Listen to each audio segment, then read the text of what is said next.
an empire built on hope, positivity, and millions of devoted followers. Yet, the son groomed to lead it all quietly walked away, vanishing from the spotlight without a public explanation. What would make someone abandon fame, fortune, and family legacy to live a radically different life? This is the story of Jonathan Osteen, son of Joel Osteen, a man raised to continue a multi-generational ministry, but who chose instead to disappear from the world's largest Protestant church. Behind the smiles and stadium crowds lies a hidden tension that challenges everything you thought you knew about faith, family, and fate. The most striking image from Lakewood Church isn't the sea of 45,000 faces or the dazzling stadium lights. It's the one empty seat at the front row, a quiet space meant for a man many assumed would carry on a religious empire. Jonathan Osteen, son of Joel Osteen, was expected to inherit more than just a church. He was expected to inherit a kingdom, yet that kingdom's heir vanished without explanation, leaving a gap both physical and symbolic. This absence has sparked questions few know how to answer. Lakewood isn't just any church. It is the largest Protestant congregation in America, housed in what used to be an NBA basketball arena. Joel Osteen spent over $100 million transforming the space into a religious production powerhouse. Services feel like concerts, sermons like motivational speeches, and the reach extends to over 7 million weekly television viewers worldwide. This isn't simply a ministry, it's a multi-million-dollar brand built on hope and positivity. At the heart of this brand was one family: Joel, his wife Victoria, their daughter Alexandra, and their son Jonathan. Fans and followers assumed Jonathan, the heir apparent, would naturally step into his father's role. Yet the front row's empty seat tells a very different story. Amid flourishing church growth and worldwide fame, Jonathan quietly stepped away from it all. What caused this unexpected withdrawal? The silence surrounding his departure is as loud as the stadium cheers. Even in a church known for optimism, some questions linger unspoken. Why would someone born into such privilege walk away from what appeared to be a guaranteed future? Why did Jonathan disappear from promotional materials and reduce his public appearances to nearly nothing? No press statements were made, no scandals broke.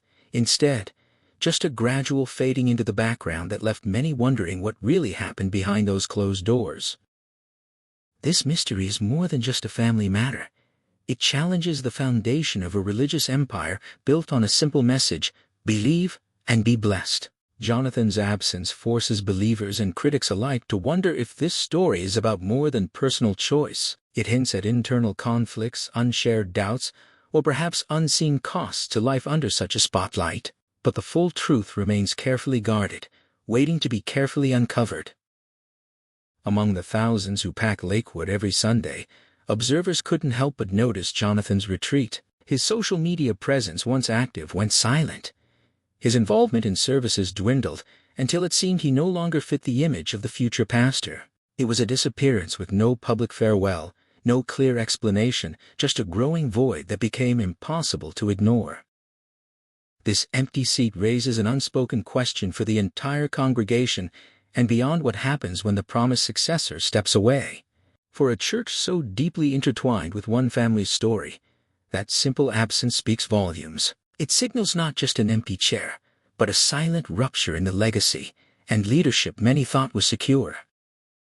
The pressures of legacy started long before the empty seat appeared, casting a long shadow over Jonathan's early years. From his earliest days, Jonathan Osteen's future seemed already written in stone. He appeared in church videos as a toddler, smiled for cameras at charity events, and stood beside his parents during televised sermons. To the outside world, he was the embodiment of the American Christian dream: wealthy, yet humble, blessed, yet generous. He was born into a family that exerted immense influence, and from the start, everyone expected him to carry the torch.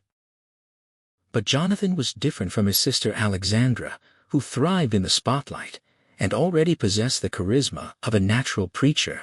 Alexandra seemed tailor-made for the stage, confident, outgoing, embraced by the congregation. Jonathan, on the other hand, was quieter, more introverted.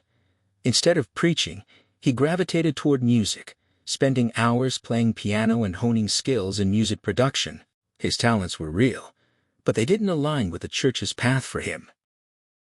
The church needed someone to lead, to preach, to ignite crowds with hope and certainty. The empire needed a successor, a continuation of Joel Osteen's message. But Jonathan's gifts lay elsewhere in artistry and introspection, not in delivering sermons from the pulpit. This discrepancy created an unspoken tension that followed him through childhood and adolescence. Jonathan maintained some connection with the church. He became a member of Lakewood's worship team where he played music during church services. He possessed exceptional skills which he used to help others, yet he stayed in the background instead of becoming a church leader. The church reduced his public presence because people saw his unwillingness to participate.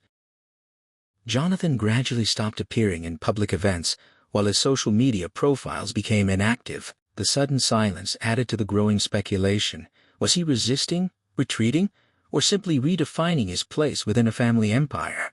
The situation remains unclear because people experience both rising expectations and actual circumstances. Jonathan struggled with his identity, which the public wanted him to embody while he stayed in the entertainment industry. His creative spirit led him towards music, while he needed to fulfill his duties as both a preacher and the heir to his family. The early indicators revealed a direction which would eventually lead to a substantial breakaway from the church traditions. That quiet departure was just the beginning of a much deeper transformation. Jonathan Osteen's journey took a turn few expected, driven by his personal passions rather than family expectations. While his sister Alexandra embraced preaching and carried the family message forward, Jonathan found solace in music, not the worship anthems expected of a pastor's son, but ambient, instrumental compositions that offered space for reflection rather than proclamation. This choice spoke volumes about the distance growing between him and the church's public identity. By 2013, when succession plans typically become formalized, Jonathan began to retreat more noticeably. His Instagram posts became scarce, appearances at Lakewood grew irregular, and his photos were removed from the church website. There was no scandal, no announcement, just a gradual fading away. In a community built on stories and public faith, silence from the heir apparent was striking. Rumors circulated to fill the void. Some suggested Jonathan lost his faith entirely, that he rejected his father's teachings. Others whispered of disputes over money, theology, or lifestyle choices. Critics speculated he challenged the prosperity. Jonathan's growing distance from Lakewood Church sparked widespread speculation.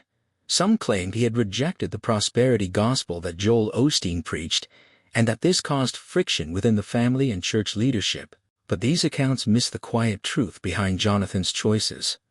Sources close to the family describe Jonathan not as angry or rebellious, but as deeply thoughtful, someone wrestling with difficult questions. If faith guarantees wealth, why do so many believers remain poor? If positive thinking is key to success, why does suffering persist among the faithful?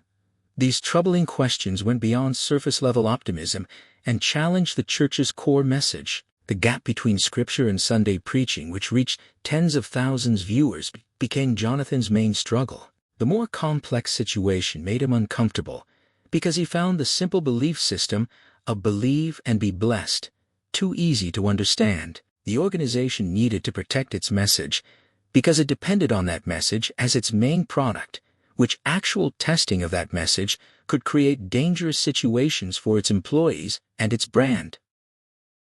He realized that his quest for perfection required him to spend excessive amounts of money. Joel faced a dual challenge which included constant public scrutiny and the need to maintain perfect performance at all times while concealing his true feelings behind his public persona. Jonathan observed his father trying to achieve an impossible goal, which involved living a life that needed to be inspected constantly to read his actual thoughts about life through his buying and choosing activities. The question lingered, was this truly the life God wanted for him?